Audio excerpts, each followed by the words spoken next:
picture this. A man sits across from a woman at a restaurant. Good lighting, nice place. He's been planning this for 3 weeks. The reservation, the outfit, the conversation topics he rehearsed in the bathroom mirror at 7 a.m. She's on her phone. Not rudely, not visibly. Just a little. A notification here, a glance there, a quiet buzz that pulls 10% of her attention somewhere else, somewhere digital, somewhere he cannot compete with. He pays the bill. She says, "This was really nice." He smiles and means it. But driving home alone, something quietly rearranges itself inside him. He doesn't say it out loud. He doesn't post about it. He doesn't even fully admit it to himself. But somewhere in the back of his mind, a question surfaces, soft at first, then louder. What exactly am I signing up for? Let me tell you about Marcus. Marcus is 31. He works hard, stays in shape, shows up. He went on 47 dates in 3 years, he counted. Not because he's bitter about it, because he's a data person. He likes to understand things. Of those 47 dates, 11 turned into something.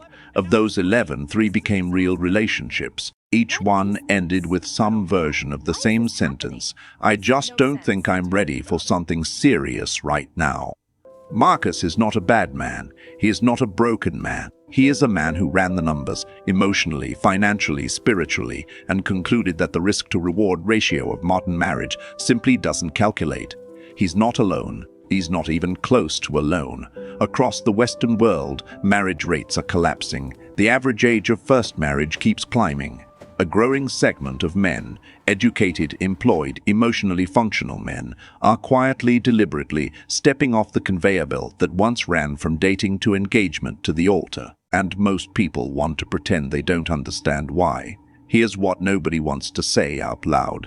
Modern dating has become a performance evaluated by an invisible audience. Social media didn't just change how we date, it changed what we want from dating. It inserted a third party into every relationship. The audience, the followers, the algorithm, and now many people are optimizing for the appearance of a great relationship rather than the actual substance of one. The Instagram couple with the matching outfits and the destination birthday posts. The anniversary captions that read like Oscar speeches for a relationship the mutual friends know is quietly falling apart. Men, particularly men who are observant, who are paying attention, have started to notice something disturbing. A lot of modern women don't want a partner. They want a prop. Not all women, not most women, but enough. Enough that a man who has been through the cycle 2 or 3 times starts to recognize the pattern. The relationship is great when it looks good.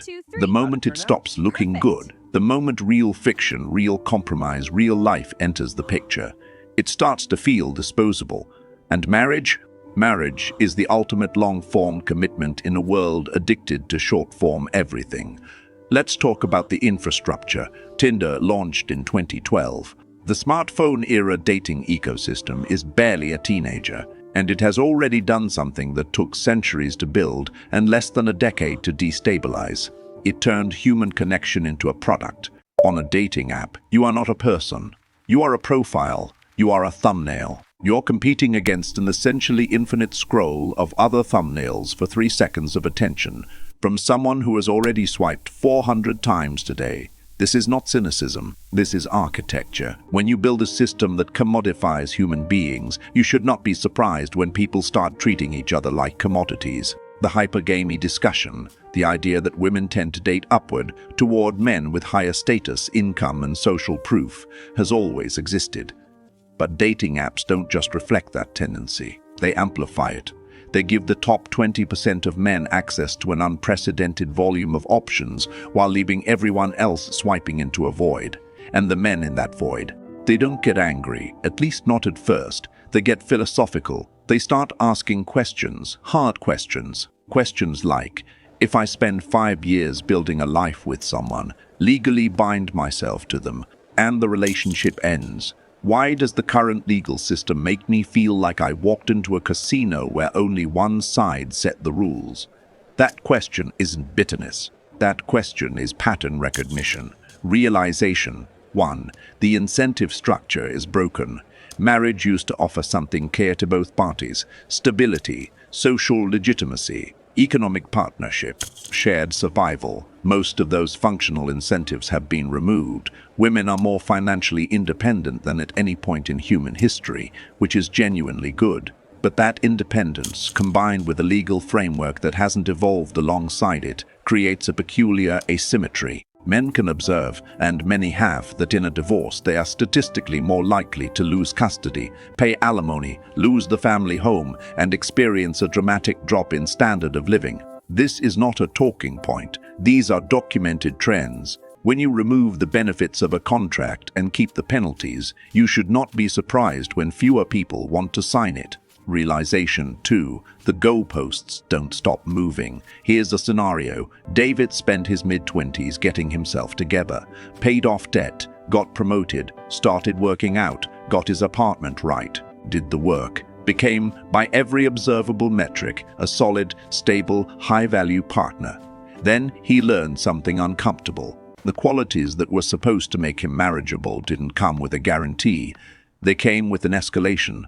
The better he did, the higher the expectations climbed. The more he achieved, the more he was expected to achieve before a woman would consider him serious relationship material.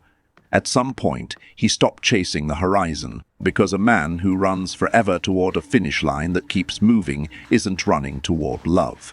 He's running on a treadmill. Realization 3. The culture mocks the very thing it claims to want.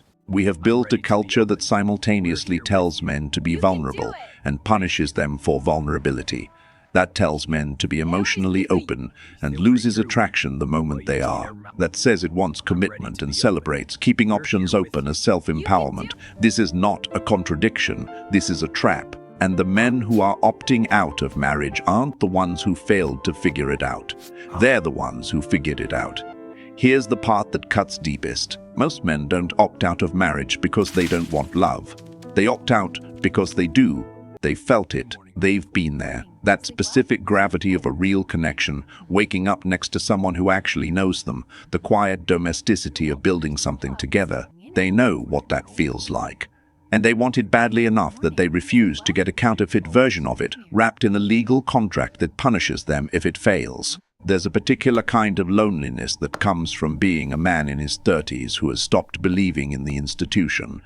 It's not the loneliness of someone who has given up.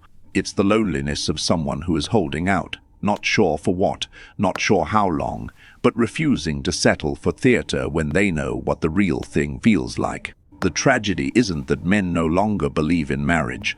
The tragedy is that the system gave them very logical reasons not to. Think about what it takes to build a society's foundational institution. Thousands of years of ritual, religion, law, poetry, music, storytelling. Every culture on Earth independently arrived at some version of the committed pair bond as the load-bearing wall of civilization. And we are watching a generation quietly decide to build without that wall. Not because they're lazy, not because they're broken, but because the wall was redesigned in a way that only holds weight on one side. I'll leave you with this. A man who builds a house by himself can still build a beautiful house. But somewhere around the second or third year, when a storm comes and the roof holds and there is no one sitting across the table when the lights flicker back on, he will feel something. Not regret exactly, not loneliness exactly, something more like absence, the specific shape of something that should have been there. The men walking away from marriage aren't walking toward freedom. They're walking toward that absence. And the real question, the one worth arguing about in the comments, the one worth having uncomfortable conversations with the people you love, isn't why are men opting out? The real question is, what kind of culture produces a generation of men who find the absence more appealing than the risk? Because that question doesn't have a simple answer, and anyone who tells you it does, anyone who points at men and calls them broken, or points at women and calls them the problem, or points at feminism or social media or capitalism and finds the one villain to blame, they're not trying to understand it. They're trying to win an argument about it. And there is a difference. Think about that. Drop your thoughts below. Do you think marriage is still worth it? Or has the system made it a losing bet for too many people? Let's have the real conversation. And if you made it this far, you're probably someone who thinks deeply about these things. subscribe. Because this channel is built for people like you.